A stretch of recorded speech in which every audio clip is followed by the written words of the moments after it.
Hello friends, अस्सलाम वालेकुम। मैं वेलकम करती हूँ आपको अपने यूट्यूब चैनल कंप्यूटर बेसिक्स में।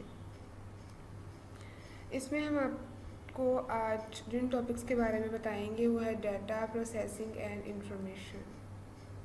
सबसे पहले हमारे पास डाटा क्या होता है। Data is a collection of raw facts and figure. Raw facts and figure, raw facts वो फैक्ट्स होते हैं जिनके ऊपर अभी कोई वर्किंग नहीं की होती, उनके ऊपर कोई प्रोसेसिंग नहीं की हुई होती, बिल्कुल अभी एक उनकी न्यू फॉर्म होती है जो बस अभी न्यूली कलेक्टेड होता है हमारे पास डाटा। डाटा जो है हमने बहुत सारी जगहों से इकट्ठा किया होता है और बहुत से पर्पसेस के लिए हम इसको इकट्ठा करते हैं। ठीक है। डाटा डिफरेंट फॉर्म्स में होता है। इसकी फॉर्म्स करैक्टर्स के फॉर्म में भी होता है, सिंबल्स में और पिक्चर्स में, ऑडियो, वीडियो, टेक्स्ट, किसी भी फॉर्म में जो है डाटा हमारे पास कंटेन होता है। ठीक है। तो आपको मैं जैसे कि एक एग्जांपल देती हूँ कि जब हम स्टूडेंट्स जो हैं यूनिवर्सिटी में या कॉलेज में एडमिशन के लिए जाते हैं तो हमें एक फॉर्म मिलता है जिसे हम बोलते हैं एडमिशन फॉर्म। उसके ऊपर कुछ ऑप्शंस होते हैं जिनको हमने फिल आउट करना होता है, जैसे कि नेम, फादर नेम, स्टूडेंट का आईडी कार्ड नंबर, इस तरह के बहुत सारे ऑप्शंस होते हैं। ये हमारे पास वो हमसे हमारा डाटा ले रहे होते हैं। इस चीज़ को हम डाटा बोलते हैं। ठीक है। और वो हमारे इस डाटा को बहुत सारे पर्पसेस के लिए यूज़ करते हैं, हमारे एडमिशन के लिए, रजिस्ट्रेशन के लिए, हमारे एग्जामिनेशन के लिए और भी बहुत सारी प्रॉब्लम्स को सॉल्व करने के लिए हमारा ये डाटा यूज़ करते हैं। नेक्स्ट हमारे पास इंफॉर्मेशन क्या होती है। Processed form of data, organised form of data, more meaningful than data used for making important decision. Processed form of data, अब ऐसा डाटा जिसके ऊपर प्रोसेसिंग हो चुकी होती है, जिसमें से अननेसेसरी चीज़ों को हम बाहर निकाल चुके होते हैं। ठीक है। एक ऑर्गेनाइज्ड फॉर्म में होता है, एक सीक्वेंस में होता है। उसे देखकर पता चल रहा होता है कि ये वाकई एक बहुत मीनिंगफुल सी चीज़ है जो हम बहुत सी जगहों पे अब यूज़ कर सकते हैं। उसमें से कुछ भी निकालने की या उसमें से कुछ भी ऐड करने की ज़रूरत नहीं होती। वो एक बहुत मीनिंगफुल चीज़ होती है। और ये जो हमारे पास इंफॉर्मेशन है ये बहुत ज़्यादा इम्पोर्टेंट है डाटा की निस्बत। ठीक है। क्योंकि इंफॉर्मेशन हमने बहुत मेहनत करके या उसके ऊपर वर्किंग करके, प्रोसेसिंग करके इसे जो है वो कन्वर्ट किया होता है डाटा से इंफॉर्मेशन में। ठीक है। तो डाटा अगर समटाइम्स हमारा इधर उधर हो जाए तो हमें इतनी प्रॉब्लम नहीं होती, लेकिन अगर हमारी इंफॉर्मेशन गायब हो जाए तो हमें बहुत प्रॉब्लम होती है। ठीक है। और जो है हमारे पास इंफॉर्मेशन, हम इसे बहुत सी जगहों पे जो है वो यूज़ कर सकते हैं। डाटा को हम जो है वो डाटा, जैसे कि हम पहले पढ़ चुके हैं, देख चुके हैं कि हमने ये बहुत सारी जगहों से इकट्ठा किया होता है और इसे हम मुख्तलिफ़ तरीक़ों से प्रोसेस कर सकते हैं। एक रिक्वायर्ड इंफॉर्मेशन, जो हमें इंफॉर्मेशन चाहिए होती है, वो इंफॉर्मेशन हासिल करने के लिए हम इसके ऊपर कोई सी भी वर्किंग कर सकते हैं। ठीक है। इसे किसी भी तरीके के साथ प्रोसेस कर सकते हैं।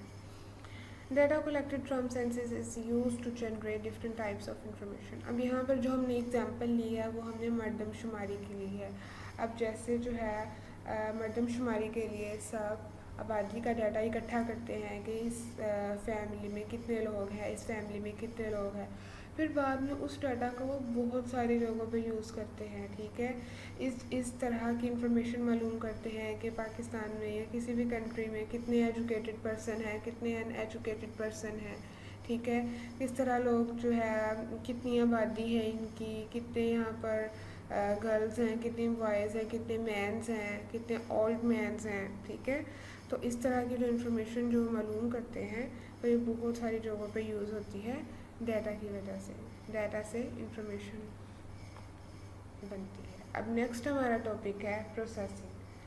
प्रोसेसिंग क्या होती है। प्रोसेसिंग होती है कि process of converting data into information. अब डाटा जो है हमारा इंफॉर्मेशन में बदल रहा है तो उसके दरमियान में भी तो एक प्रोसेस हो रहा है ना, उसको हम बोलते हैं प्रोसेसिंग। कोई भी चीज़ दुनिया की, डाटा हो, कोई भी काम हो, कोई खाने की चीज़ हो, कोई दूसरा मटेरियल हो, जब वो एक चीज़ से दूसरी चीज़ में कन्वर्ट होता है तो उसके दरमियान में एक प्रोसेस होता है जिसको हम प्रोसेसिंग बोलते हैं। वो किसी भी तरह का हो सकता है। ठीक है। तो प्रोसेसिंग अगर मैं आपको लाइफ रेलिवेंट एग्जांपल दूँ, जस्ट लाइक कुकिंग, जब हमारे पास वेजिटेबल्स होती हैं या मटेरियल होता है तो वो बिल्कुल अनप्रोसेस फॉर्म में होता है, ठीक है। उसको हम डाटा ले सकते हैं। जब वो हमारे पास कोई भी रेसिपी बनती है, just like biryani, just like korma, तो वो हमारे पास एक इंफॉर्मेशन बनती है, ठीक है। अब उन वेजिटेबल्स को हम किसी भी तरीके से यूज़ कर सकते हैं ना, उन्हीं वेजिटेबल्स का हम कुछ भी बना सकते हैं। हमें बिरयानी बनानी थी, हमने उसके ऊपर बिरयानी के मुताबिक जो है प्रोसेसिंग की। अब जो दरमियान में पकने का प्रोसेस है वो एक प्रोसेसिंग है, जो पक रही है चीज़, ठीक है, वो एक प्रोसेसिंग है। अब नेक्स्ट है कि data is input and information is output. Input ये होती है कि हम किसी को कुछ भी जो देते हैं वो हमारे पास इंफॉर्मेशन डाटा होता है, और इन्फॉर्मेशन होती है जो हमें मिलता है, ठीक है, रिज़ल्ट मिलता है, वो हमारी इन्फॉर्मेशन होती है, और हमारे पास दरमियान में प्रोसेसिंग होती है। Data processing consist different steps that are performed in a sequence. अब ऐसा नहीं हो सकता कि इनपुट हम पहले कर लें, प्रोसेसिंग बाद में कर लें, या आउटपुट हम पहले कर लें। जो चीज़ें जिस तरह सीक्वेंस में है उसी तरह होगी। आउटपुट कभी पहले नहीं हो सकती, प्रोसेसिंग कभी लास्ट पर नहीं हो सकती, हमेशा इनपुट फर्स्ट पे होगी, प्रोसेसिंग दरमियान में होगी, और आउटपुट लास्ट पे होगी, ठीक है। जैसे कि मैं बता चुकी हूँ कि इनपुट ऐसा डाटा होता है जो हम देते हैं, उसके ऊपर फिर प्रोसेसिंग होती है, और आउटपुट ऐसी इंफॉर्मेशन होती है जो हमें मिलती है, रिज़ल्ट मिलता है। Thank you so much. आपको उम्मीद है समझ आई होगी। अगर आपको मेरी वीडियो अच्छी लगी है तो इसको सब्सक्राइब करें और बेल आइकन पर क्लिक कर दें, और लाइक भी कर दें, और कमेंट सेक्शन में अपने कमेंट्स का भी इजहार करें। Thank you.